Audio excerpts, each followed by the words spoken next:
now live in Ferguson. A grand jury is already hearing testimony in the case, but we may not know until mid-October if charges will be filed against Officer Darren Wilson. Joining me now is Larry Elder. He's the host of The Larry Elder Show and the author of Dear Father, Dear Son, and Van Jones is a co-host of CNN's Crossfire. So Larry gets to be in an air-conditioned studio, and Van Jones and I get to be sweating it out here in 101-degree heat. So I'm going to start with Van, just because you're in the air conditioner. Van, as time goes on, you know, we learn new details about that day. Today we learned that the Officer Wilson, may have had a swollen face after the incident at the police car. Do you think the charges will ultimately be filed?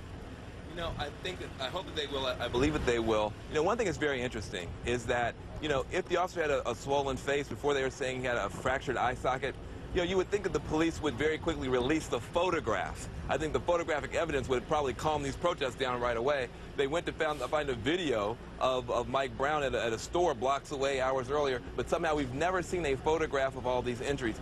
I think that once you lay out all the facts, there will be enough to indict and to have this officer see a jury of his peers. Yeah, but you know, remember in the George Zimmerman trial, everyone said no injuries, and then they showed injuries. Sure. The injuries came up later.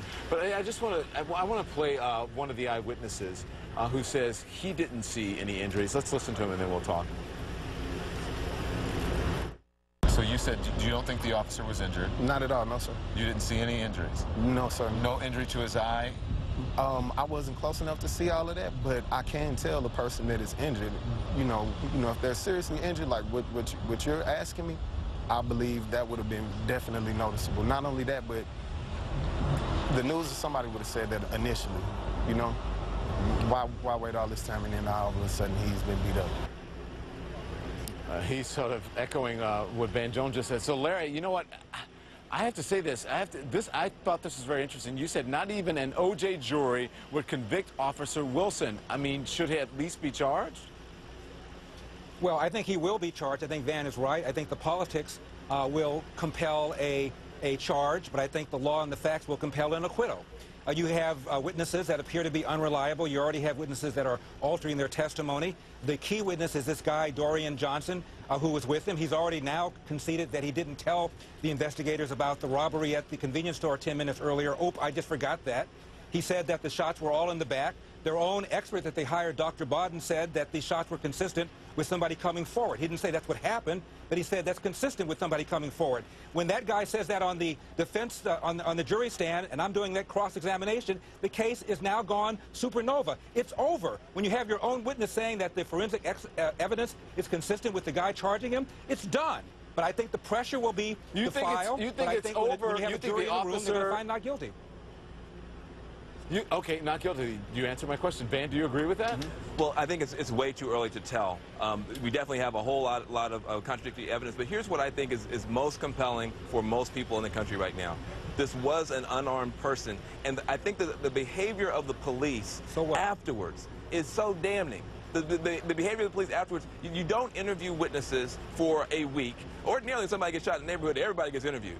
This person was shot. You have people on television for days and days saying, look, I was there, I saw it. The police seem less interested in interviewing eyewitnesses and finding out what's going on than apparently finding videotapes about this kid blocks away hours earlier. So that's, I think, the kind of behavior on the part of the police that has alarmed the country, and I think it will compel a charge, but we do not know at this point what will come out through that process. Larry, you're talking about the behavior of Michael Brown, you're talking about the behavior of Darren Johnson, but whose behavior should be under more scrutiny? Should it be Michael Brown's, or should it be the Officer Wilson's?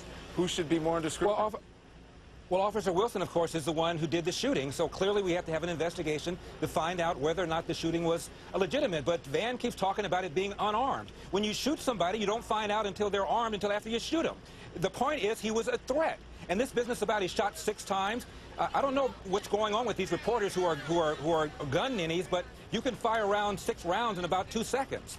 And this business about they should wound him, that's on television. You shoot to stop the threat, and you don't stop shooting until the threat is stopped. And if this guy is 6'4", and if he turned around and came at Officer Wilson, having had a confrontation in the vehicle before, damn right you shoot to stop the threat. Hold on 1 second. Of course you do.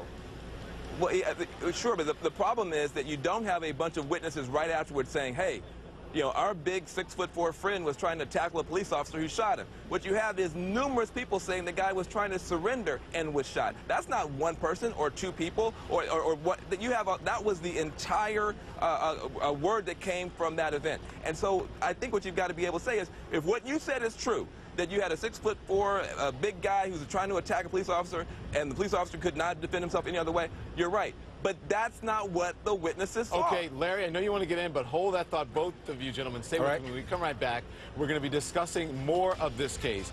Those who knew Michael Brown called him a gentle giant.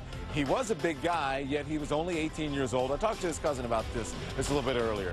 So, do age and size have anything to do with this case? We'll discuss that coming up. Welcome back, everyone, to Ferguson, a much calmer city tonight. Michael Brown was 18 years old, an age that bridges boyhood and manhood. So, does his age have anything to do with this case? I want to talk now about it with Larry Elder and Van Jones. They're back with me. Larry, Michael Brown was unarmed, 6'4", weighing nearly 300 pounds. His family has referred to him as a gentle giant. He was also 18. So, was he a teen or an adult? I'm happy you asked me about that. 15 years ago, Don, CNN with Time magazine did a joint poll. They asked black teenagers, do you feel that racism is a major problem in America? And not too surprisingly, the majority of them said yes. But then they asked, is racism a major problem in your own lives? 89% said little or no problem in their own lives. In fact, the kids said, to a greater degree than white kids did, the failure to seize opportunities was a bigger problem than racism. Now, Eric Holder talks about his own personal experience with racism. He said he was pulled over on the New Jersey Turnpike. Larry, Larry, hold on. Hang on, Larry. That wasn't the question I asked you. I talked about his stature and his age. Is he a teen? The important question. Or is he an adult? Because this is the age that... I'm not asking you about the important question. I want you to answer my question. So is he a teen or an adult at an age that bridges boyhood and manhood? You're 18 years old, you're able to enlist in the military, you're able to be charged for homicide if you commit a heinous murder. As far as I'm concerned, you're an adult. He was going to go to college on that following Monday, and so they call him a kid when they want to, they call him adult when they don't want to. The bottom line is the fact that he is an 18-year-old should not factor into it. What should factor into it is whether or not this officer had a reasonable belief, a fear of bodily injury to himself or to other people, and therefore had a right to defend himself. And I believe that the facts so far and the law so far will compel an acquittal in the event that he's tried. All right, his mom spoke with Anderson Cooper tonight about her son being only 18 years old. Here she is. Listen to what she had to say. He was a teenager. He was growing up. He was only 18. He had a chance to make a mistake and correct it. Just like the officer.